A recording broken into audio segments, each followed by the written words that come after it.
Hello, everyone. Good evening. So I've been, as you know, because of my post, I've been working pretty heavily on some shadow work. And so I've been learning a little bit along the way. And so I figured I'd share because I'm sure I'm not the only one on this journey. And I know some of you whom are my followers are new to this. Some of you are much more seasoned than I am. And so maybe this will just be a reminder for you. And for those of you that are new to this journey or haven't heard of these things, it might be extremely helpful. So shadow self, let's get into it. So there's this person who is very well known when talking about your, psychological functions. And his name is C.G. Jung. And so he made this model, and I have just stumbled upon this with research, and it's hard not to stumble upon this when you're researching this and growing in this area because, quite honestly, it's everywhere. So I stumbled upon this, sprinkled throughout my research, and I wanted to share it. And so here we go. Basically, it's split into two different things in this model of your psyche. The first portion is your consciousness, your conscious ego self, and your personality and your behavior. And that's a very small portion of your psyche, right? And then there's this whole other portion, which is your subconscious or your unconscious. And I'm sure everybody's aware of at least that part, right? However, there's quite a lot that goes into this unconscious or subconscious self that a lot of people may or may not be aware of. And like I said, some of my followers are new to this, and some of you are very seasoned and much more mature in this area than I am, but sharing anyways. So hello, everybody. So the personal unconscious or subconscious, this is the unconscious that tends to be, you're aware that you have this subconscious. These are your tendencies, and kind of like, you have dreams. These are part of your subconscious. You have these tendencies that happen all the time, these patterns.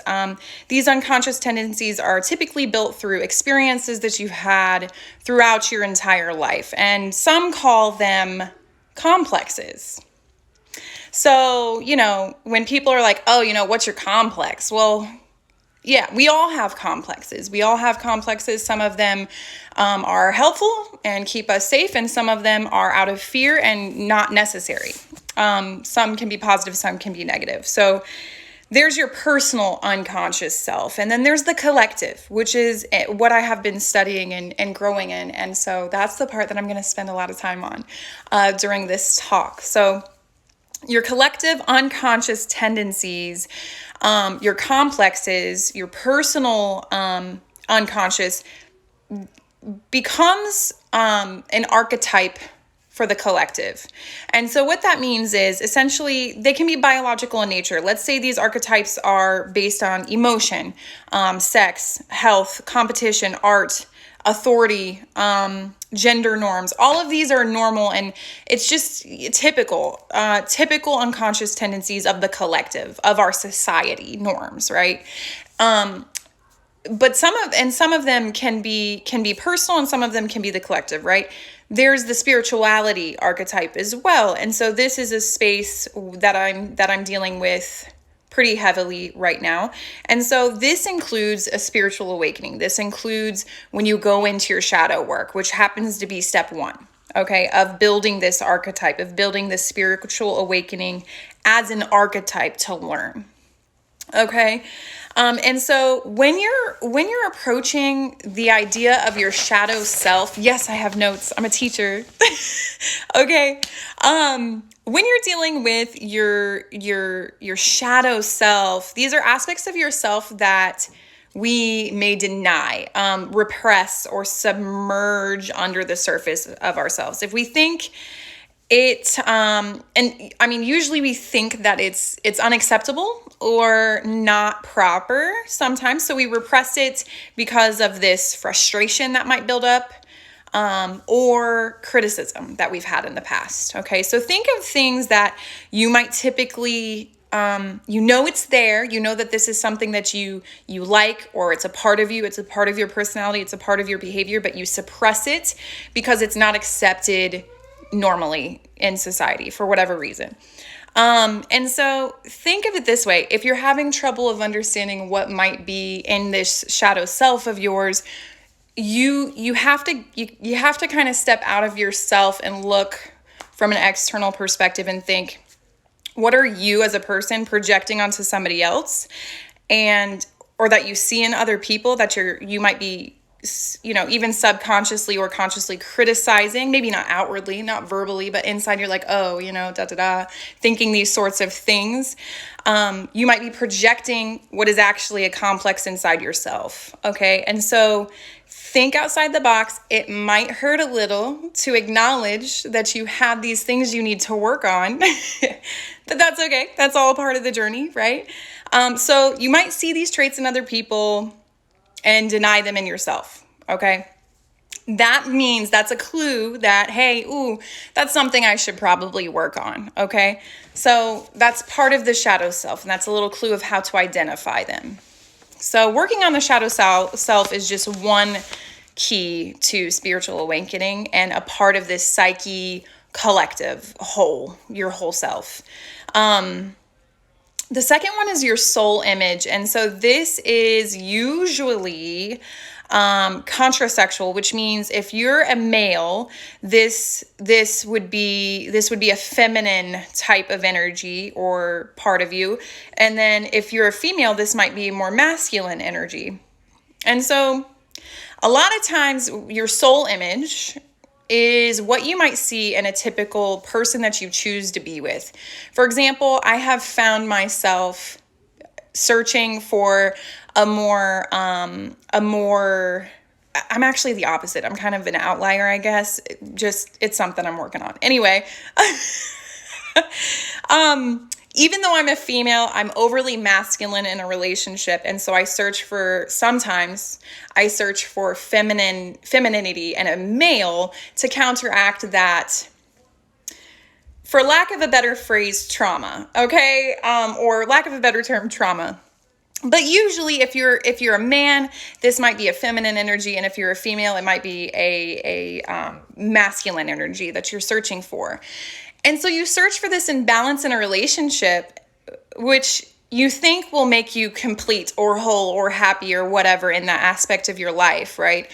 But it's not going to.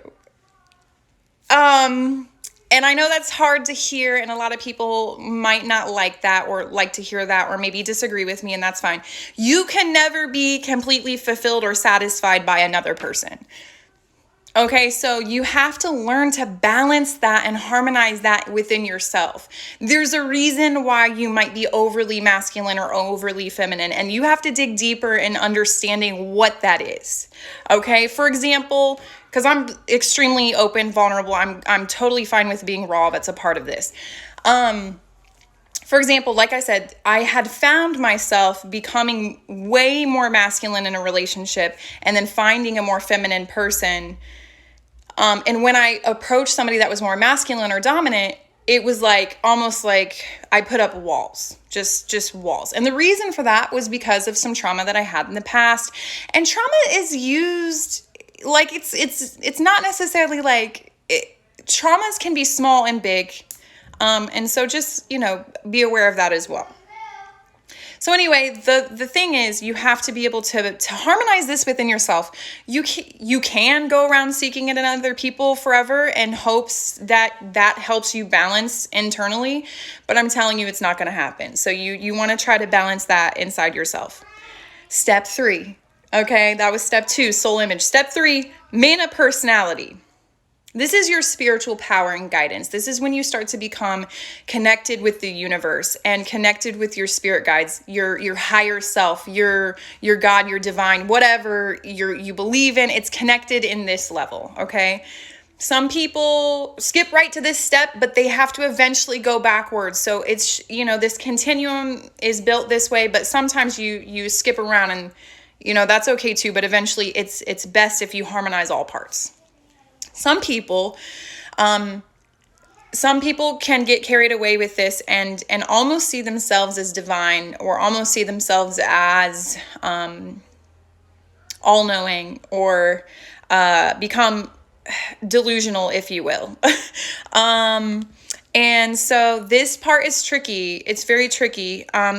Religion can help soften this step because it gives you an external deity to be like, oh, you're the all-knowing, you're the one I'm going to lean on. I'm not you. I'm lesser than, right? So that makes it easier. If you don't have a deity, you can start to think, it sounds so bizarre, like you can start to exhibit behaviors like you are all knowing, and then you become way over the top in terms of your third eye and your crown. Like, take it down a notch, I guess. I'm sorry. I can be a little harsh sometimes. It's just my personality. But anyway, you can't let this be your total identity. It's great to have these universal matrix connections and understanding that you are one with the universe and understanding that your potential is limitless and you are connected to everything you ever wanted, and all you have to do is just reach for it, right?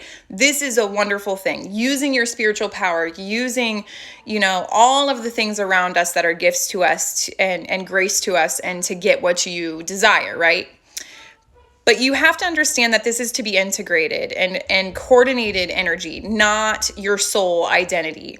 The key is to understand your soul image with your spiritual guidance and understanding what your shadow self is, acknowledging it, being okay with it, forgiving it, living with it, and it's a part of you. Like, it's a part of everyone. Everybody has this, okay?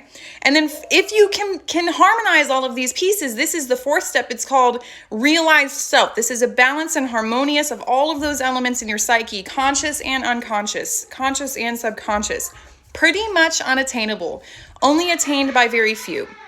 But it's always a constant calling, right, to get to that point. And so work towards it by all means. You probably hear my kids wrestling in the background. Sorry. And so it's interesting. So in summary, you have this outer world, your ego, your personality, your behaviors, your conscious self. And then underneath, like an iceberg underwater, is all of this subconscious, unconscious world, both personal and collective. And it all affects everything else. And so, you have your shadow self, you have the collective unconscious, you have mana, you have, complexes and archetypes to build, to correct, if you will, complexes. That might be not correct, but to assist you with the complexes. And it can all be grown and evolved, right, over time. And so, yeah, that's been essential. And I'm being called, so I have to go. But that's what I wanted to get out, the psyche, conscious and unconscious self, and shadow work, and all that stuff that's related to it. But I gotta go.